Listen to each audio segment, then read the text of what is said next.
Please welcome Munish Joshi.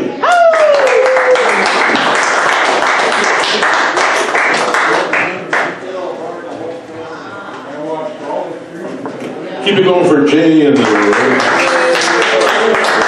Oh, you guys are new here? Are you from Barrie? Excellent. I was born in India, shipped to Brampton, had to create the property value, and now I'm up here. I'm telling you, if you don't laugh at my jokes, I will move here. Is that what you want? A Circle K or a family doctor? It's kind of funny, right? When people think about, when they see me, they see two things there. You're either down here working at Circle K or you're up there being a doctor, possibly a lawyer and stuff like that. There's just so much extremes in that, which I think is hilarious because that's kind of like the uniqueness of being an immigrant to Canada. They see one side or the other. And in the case of the US, you know, depending on where you're from, they see only one side. And I always laugh because there's so many different facets out there. We're in everything. Doctors, lawyers, accountants, but there's one place that immigrants are not. We're not in the strip bars. I don't know why. We have the best names. We've got Mandeep. Yeah, Goes Deep, it's all there. We got Balls Deep, it's all there. But I know why we're not there, and I'm looking at you two ladies, because I'm sure when you look around, ladies, when you think about it, we're not on anybody's sexual bucket list. Right? We're not. Men have a sexual bucket list, and it's full of immigrants. We always think about an Asian woman, we think about a Spanish woman, we think about a French-Canadian woman. It's practically an immigrant. They're the Mexicans, you know? But when you look at women, they don't have the same thing. Woman always has one thing on their list, a black guy. They will always have that, but you'll never hear them, and they'll say, you know what, maybe a banker, maybe a lawyer, somebody else who can be stiff for once, you know, like that's what they're looking for. But they never sit there and say, you know what, an Indian guy. And I don't know why. And I get excited sometimes when I hear couples say, you know, we should spice up things in the bedroom. I always say, I hope they're bringing in me. And I don't know why, because you know, I can picture that conversation the day you say, you know what, I'm kind of curious now. You order from Skip the Dishes, and the guy shows up looking like me. If we can fill you up this way, we can fill you up other ways. You know what I mean? It's true. And I know people, and I gotta tell you, people in Barrie especially, extremely kind, extremely engaging, and extremely welcoming to immigrants now. And I've always loved this. People come up to me and say, where are you from? You naturally do that. But if you see somebody who's the exact same color, we never ask, where are you from? I know that there's one gentleman here with I think a Scottish accent or an Irish accent. There we go. There you go.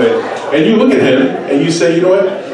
You never ask where's this guy from, but when you see him just piss drunk and you know drinking everybody in the dozen, I know where he's from, right? He wears it on his label, but we don't do that sort of stuff. And I find it fascinating in my head. But I always make fun of stereotypes because they're never ever true.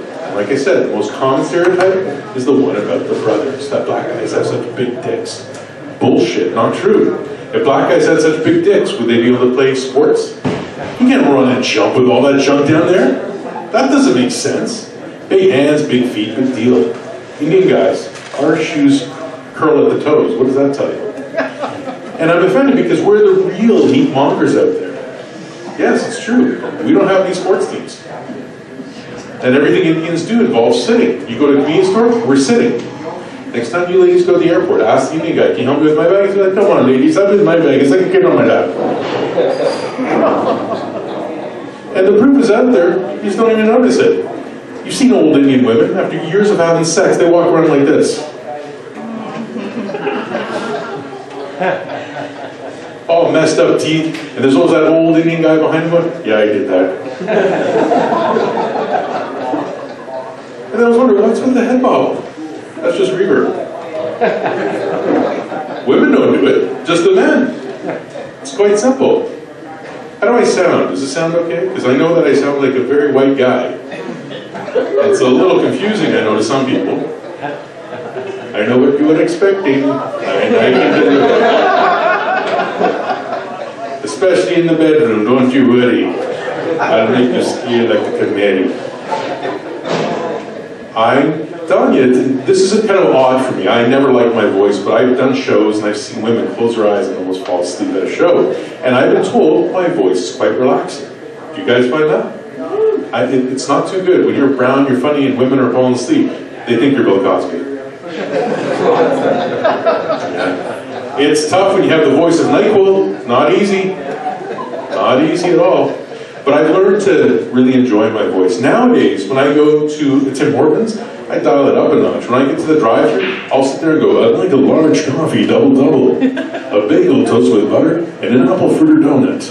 And as soon as I say that, always at the front there, these women come look into the windows. Oh my God, what does this guy look like? And then they see me and they're like, what the hell is going on here?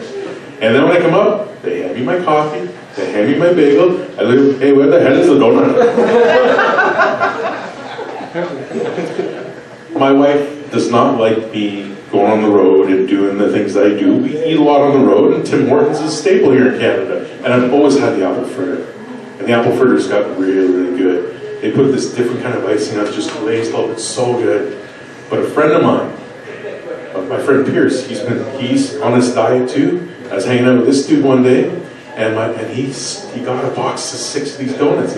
We're at a kid's birthday party. And he's got these things. He said, look, I've got some apple fritter donuts.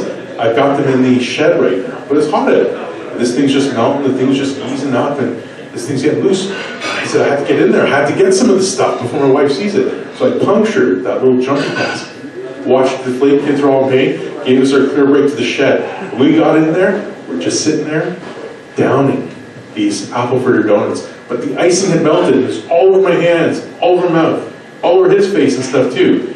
And then my wife, I can hear my wife and his wife saying, where the hell are those guys? And then they're looking around, and they found last place to look is the shed. But before they can come in and find us, we just burst out there with icing all over our hands and our face. And they're like, what the hell are you two guys doing in there? I'm like, trust me, I wasn't cheating. But it was sweet. I'll leave you guys with this one here. I don't like the holidays much. I'm not a big fan of it. My wife is actually an Italian lady. It's kind of surprising. I got one of you guys too, you know, like when you don't pay a bill, you pay. So my wife, it's awesome. Whenever Halloween, worst time of year for me. Last year, my kids, they all dressed up as immigration officers. My wife dressed up as Donald Trump. It wasn't fun. It wasn't fun. Oh, and then every time at Christmas, we have our big family get-togethers. We go to the Italian side, and the Italian side does this family photo. We probably all do the same thing.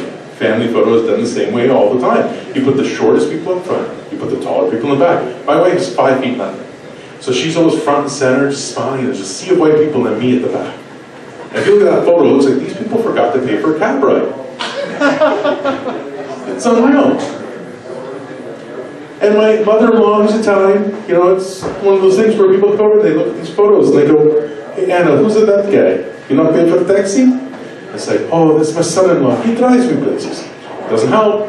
Doesn't help when that's the story. But you come to our family functions, it's much the same thing. We always have the family photo as well. You put the shorter people up front and the taller people up back. But my wife is the only one who doesn't eat the Indian food and survives the diarrhea. So she's front and center in the middle of that picture, and you just got this one white lady, a sea of brown people just smiling away. If you look at that photo, it looks more like a hostage situation. All right, guys, that's my time.